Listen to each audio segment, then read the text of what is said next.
శ్రీమద్భగవద్గీత అక్షర బ్రహ్మయోగము అనబడు 8వ అధ్యాయము. ఓ కృష్ణ, ఆ బ్రహ్మము అనగా ఏమిటి? ఆధ్యాత్మం అంటే ఏమిటి?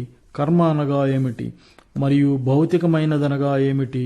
మరియు దైవము దేవతలు ఎవరో కూడా నాకు చెప్పవలెనని అర్జునుడు శ్రీకృష్ణుని అడిగాను.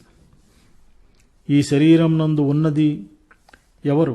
అతడు ఎలాగ శరీరం నందు ఉంటున్నాడు? మరియు మరణ సమయంలో ఆత్మను నియంత్రించుకున్న వారు నిన్ను ఎలాగ తెలుసుకొనగలుగుతున్నారు అని అర్జునుడు అడిగాను. నాశనము లేనటువంటిది దివ్యమైనది అగు జీవుడే బ్రహ్మము. అతని భౌతికమైన ప్రకృతి సంబంధిత స్వభావములు ఆధ్యాత్మమనియు, ప్రాణులు పుట్టుట, జీవించుట, ఇంకో జీవిని పుట్టించుట, మరణించుట వంటివన్నీ కర్మలనియు చెప్పబడును అని శ్రీకృష్ణుడు చెప్పాను. ఎప్పుడూ మారుతూను నశించునదియు అయిన భౌతికమైన దానిని ఆదిభూతం అంటారు. అందరూ దేవతల యందు నిండి ఉన్న నా అంశ అయిన పురుషుడే అధిదైవతంబు అని అంటారు. మరియు వారి అందరి శరీరములందు వేర్వేరుగా ఉండుట చేత, ఆయా యజ్ఞ యాగాదుల వ్రతముల చేత ఆరాధింపబడుట చేత నేనే అధియజ్ఞుడను, యజ్ఞ ఫలదాతను అని శ్రీకృష్ణుడు చెప్పాను. ఎవరైతే మరణ సమయమందు నన్నే స్మరించుచు శరీరమును ప్రాణమును వదులుతారో వారు ఏ సందేహము లేక మోక్షమును పొంది నన్నే చేరుకుంటారు.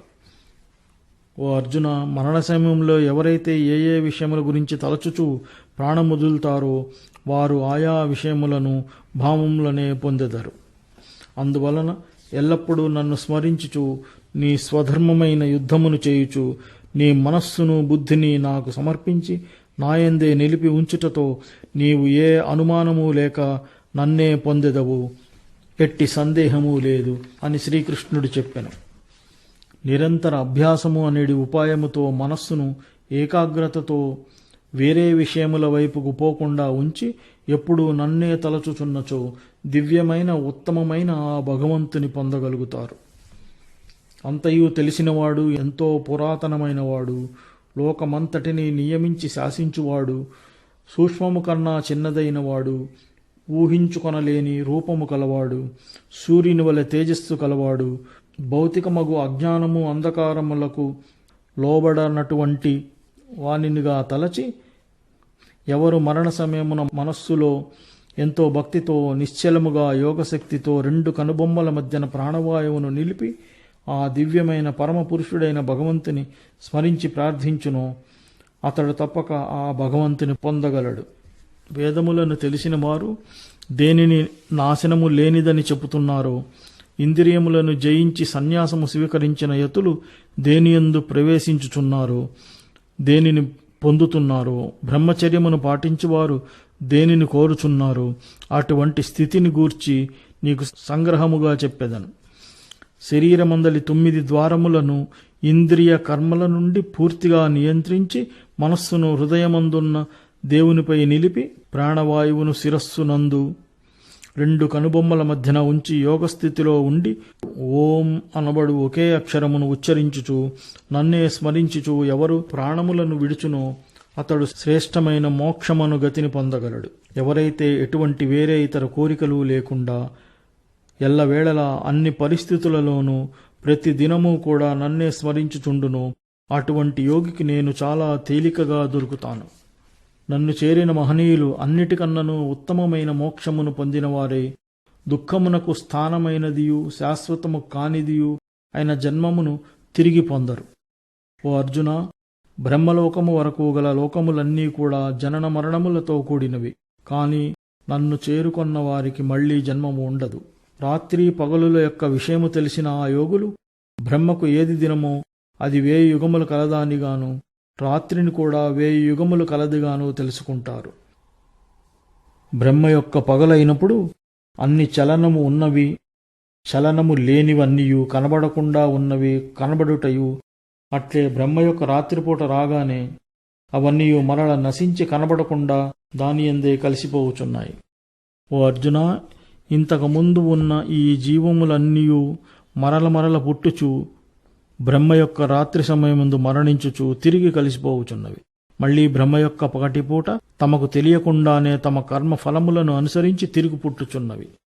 కాని ఈ కనబడని బ్రహ్మము కన్నను కనబడకుండా ఉండునది, ఇంద్రియములకు తెలియనటువంటిది, ఎంతో దివ్యమైనది, శాశ్వతమైనది, నశించకుండా ఉండునది అయిన బ్రహ్మస్వరూపము ఇంకొకటి ఉన్నది.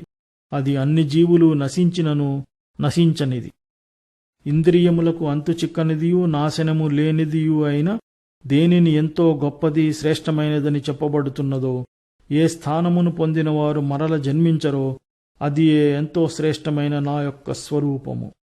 ఓ అర్జున, ఈ లోకమందలి జీవులందరూ ఎవ్వని యందు ఉన్నవో, ఎవ్వని చేత ఈ లోకమంతయు వ్యాపించి ఉన్నదో, అట్టి అందరికన్నను గొప్పవాడు శ్రేష్ఠుడైన ఆ దేవదేవుని ఎంతో భక్తి శ్రద్ధలతో, ఎట్టి కోరికలు లేని భక్తితో పొందవచ్చును.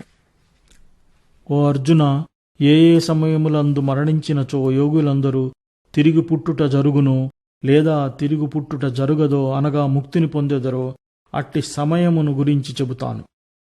అగ్ని, కాంతి, పగలు, శుక్లపక్షములందు వాటి యొక్క దేవతల మూలముగా సూర్యుడు ఉత్తరము వైపు తిరుగు 6 నెలలందు మరణించిన వారు బ్రహ్మము నెరిగినట్టి జనులు మోక్షమును పొందెదరు. పొగ రాత్రిపూట అట్లే కృష్ణపక్షములందు వాటి యొక్క అధిష్టాన దేవతల వలనను సూర్యుడు దక్షిణమునకు తిరుగు 6 నెలల సమయమునందును మరణించిన యోగులు అప్పుడు చంద్రలోకమున వెలుగును పొంది మరల తిరిగి జన్మించును. ఓ అర్జున, వెలుగు చీకటి, పగలు రాత్రి అను ఈ 2 మార్గములు మరణమునకు మార్గములు ఈ లోకమునందు శాశ్వతమైనవని అభిప్రాయము. ఒకదాని వలన మరణించినవాడు తిరిగి పుట్టక మోక్షం పొందును, ఇంకొక దాని యందు మరణించినవాడు తిరిగి జన్మమును పొందును. ఈ 2 వేర్వేరు మార్గములను తెలుసుకొన్నప్పటికీ యోగులు భక్తి శ్రద్ధలతో నుండువారు ఎప్పటికీ మోహము పొందరు. అందుచేత ఓ అర్జున, నువ్వు ఎల్లప్పుడూ భక్తి శ్రద్ధలతో స్థిరముగా నుండుము. వేదములు చదివి తెలుసుకొనుట వలన, యజ్ఞములను చేయుట వలన, తపస్సు చేయుట వలన, దానములు చేయుట వలన ఏ విధమైన పుణ్యఫలము లభించునని చెప్పబడినదో వాటినన్నింటినీ తెలుసుకొన్నచో ఆ భక్తుడు దానినంతటినీ మించిన ఈ జగత్తుకు మూలము శ్రేక్షము అయిన ఆ బ్రహ్మపదమును, మోక్షమును పొందుతాడు.